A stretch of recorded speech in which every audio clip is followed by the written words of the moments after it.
Yang kami hormati Bapak Suyitna SPD MED selaku Kapolri juga selaku Mentor. Yang saya hormati Bapak Dedi selaku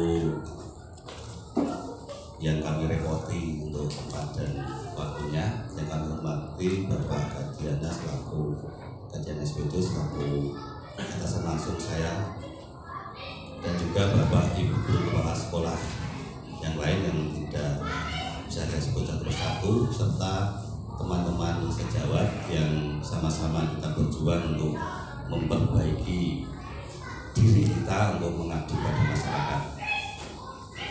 Marilah kita panjatkan syukur kehadirat Allah SWT yang telah memberikan kita kesehatan, kelancaran sehingga kita bisa berkumpul pada pagi hari ini.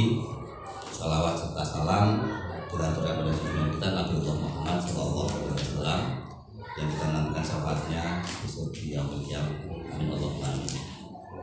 Di sini perkenankan saya memberikan laporan nasi P3K di wilayah kerja di Bora, yaitu di SD Genting 02 Kecamatan Jambu Kabupaten Semarang.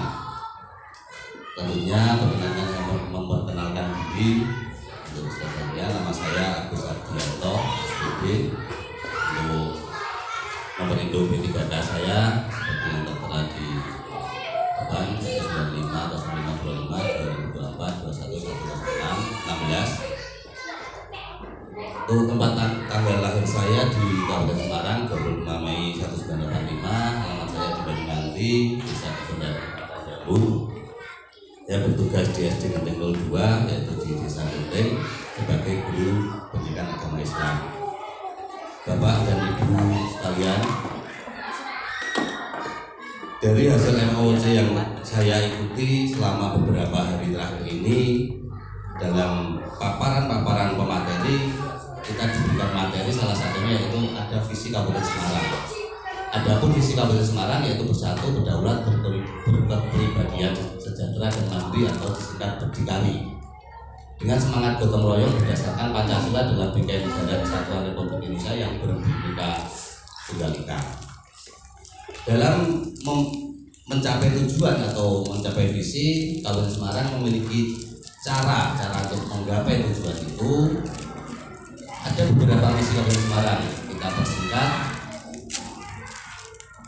Ada 7 misi: meningkatkan kualitas SDM unggul dan beriman dan bertakwa, yang beriman dan bertakwa kepada Tuhan Yang Maha Esa dan sebagainya. Meningkatkan kemandirian perekonomian daerah yang berbasis pada industri, pertanian dan pariwisata, tentang pari, perdagangan, jasa serta sektor lain. Meningkatkan pemerintah yang baik dan sebagainya dan sebagainya. Ini insya Allah sudah banyak tertera di beberapa kantor pemerintahan. Kita lanjut ke tempat saya mengabdi. Adapun di SD Genting 02 saya sebagai guru pendidikan agama Islam dan budi pekerti. SD Genting 02 memiliki visi atau tujuan bersama mencetak generasi penerus bangsa yang bertakwa kepada Tuhan Yang Maha Esa dan berakhlak mulia, cerdas, terampil, berkarakter Pancasila. Ada beberapa visi yang sudah saya rangkum dalam pemikiran saya juga. Terwujudnya peserta didik yang memiliki prestasi akademis, yaitu cerdas secara intelektual. Terwujudnya peserta didik yang mampu mengelola dan mengendalikan dirinya atau cerdas secara emosi. Terwujudnya peserta didik yang memiliki iman kokoh, kuat atau cerdas secara spiritual.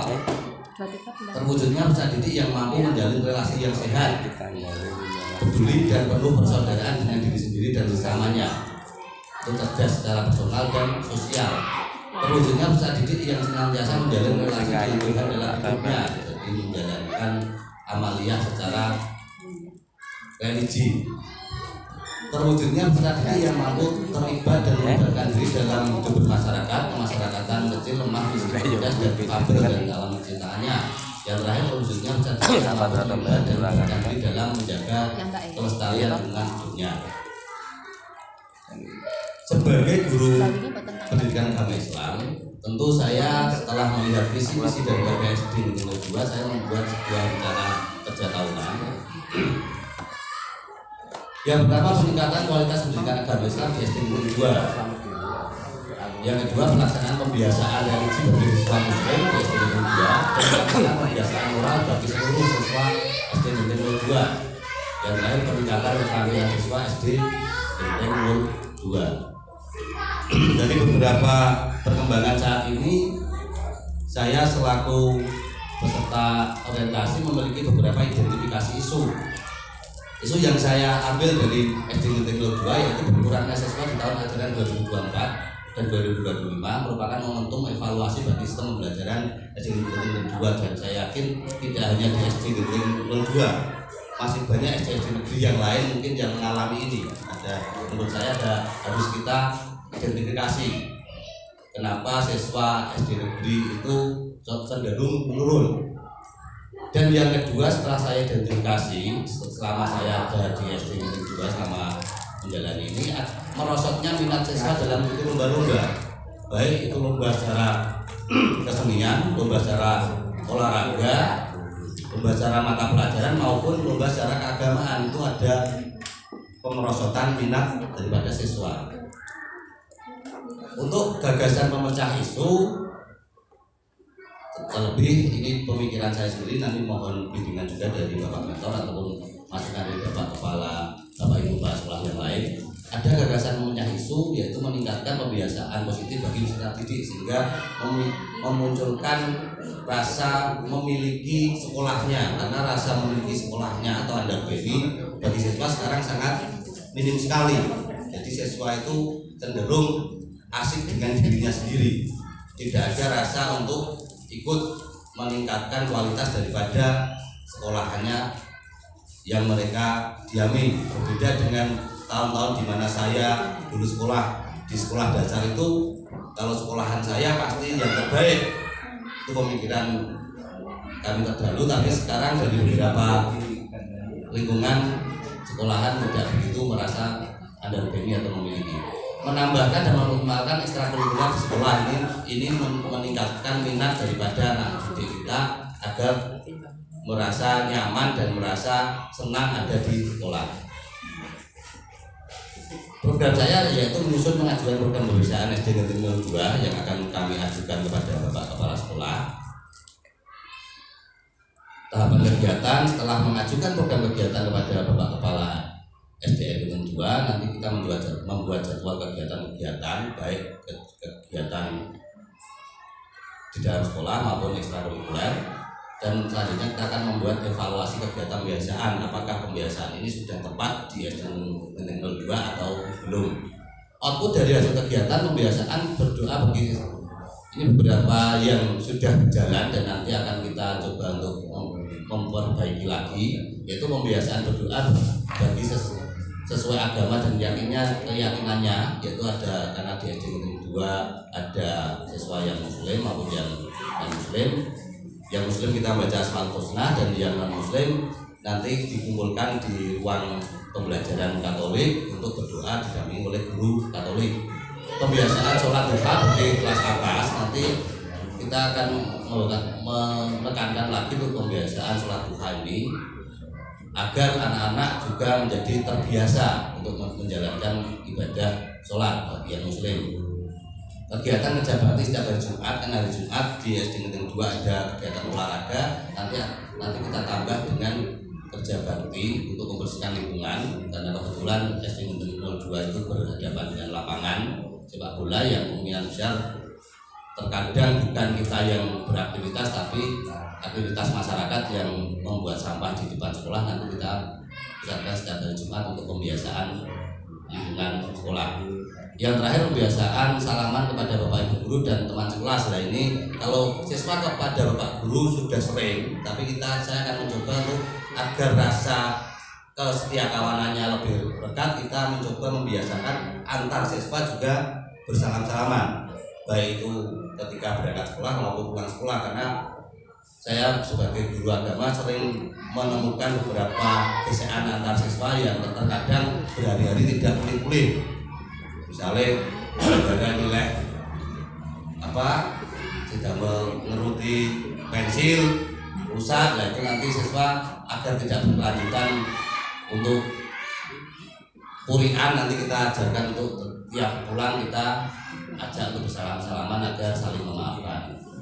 Nilai-nilai berakhlak daripada yang sudah saya pelajari di selama emosi ini, yaitu nilai-nilai berakhlaknya adalah berorientasi pada pelayanan. Bagaimana kita akan melakukan pelayanan sebagai abdi masyarakat, melakukan pelayanan yang sebaik-baiknya, totalitas, insya Allah memberikan pelayanan yang bermanfaat. Kompeten berarti kita harus selalu mengupgrade diri kita sendiri secara SDM, baik secara pribadi maupun secara kedinasan. Kita melakukan beberapa pelatihan-pelatihan, bahkan kita harus mencari output ilmu tambahan dari beberapa media yang ada, dan akuntabel, yaitu kita melakukan laporan-laporan secara berkala. Terima kasih dari saya. Kesimpulannya, sebagai guru pendidikan agama Islam di SD 02, kami merasa sangat bersyukur, dan ini menjadi tugas yang berat bagi saya pribadi. Selain menjadikan anak untuk berintelektual, kita juga memberikan pembelajaran tentang akhlakul karimah. Dan demikian yang bisa saya sampaikan. Pastinya banyak kekurangan, apalagi saya maju pertama kali dan saya belum belajar dari teman-teman yang lain. Mohon bimbingan Bapak Suyanto. Mungkin sedikit ada perbedaan antara laporan saya dengan PPT, karena tadi malam saya buat PowerPoint-nya kok muncul pemikiran lain, ada beberapa saya tambahi yang mungkin akan saya revisi di laporan yang ada di bentuk laporan itu. Terima kasih dari saya, kurang lebihnya mohon maaf yang sebesar-besarnya. Wassalamualaikum warahmatullahi wabarakatuh. Terima kasih Pak Agus Widianto. Monggo bagi teman-teman, apabila ada pertanyaan yang akan ditanyakan kepada Pak Agus Widianto terkait dengan seminar yang dilakukan pada pagi hari ini, silakan untuk mengangkat tangan. Monggo.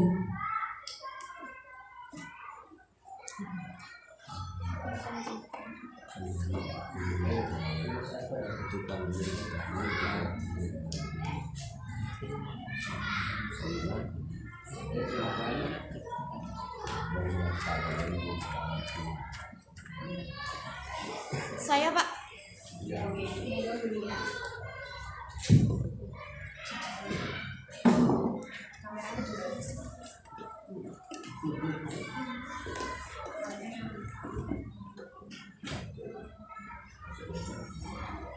Kepada Pak Agus, pertanyaan yang akan saya ajukan yaitu bagaimana cara Bapak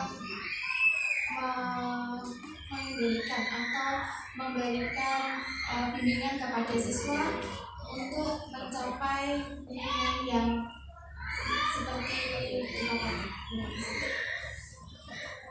Terima kasih Bu ya. Dalam menjalankan kegiatan saya sebagai guru mata pelajaran agama Islam, jadi saya juga mengikuti rule atau arahan-arahan daripada yang sudah diberikan kepada saya, yaitu dengan tiap harinya kita mencoba untuk menjalankan RPP yang kita buat, kita membuat evaluasi, dan pasti kita memotivasi siswa agar siswa itu dengan sendirinya, dengan kesadaran diri untuk memahami pelajaran yang kita berikan. Tugas saya hanya itu, karena kita tidak bisa mencetak siswa itu menjadi pandai atau tidak, tapi kita bisa mengajari agar siswa itu bisa mencapai keinginan atau tujuan mereka masing-masing. Itu.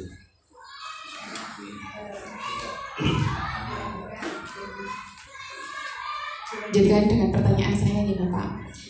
Mungkin ini juga menjadi pertanyaan pemantik juga untuk Bapak Ibu guru serta kepala sekolah nih. Karena di sini banyak sekolah negeri, tetapi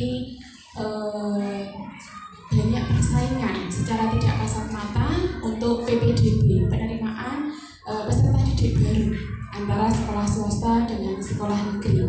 Nah, terkait dengan ini Pak Agus adalah sebagai guru mata pelajaran, otomatis ketika satu tempat dengan tempat yang lain itu berbeda Pak Agus, otomatisnya ketika di Genting itu memang agama sangat disorot sekali.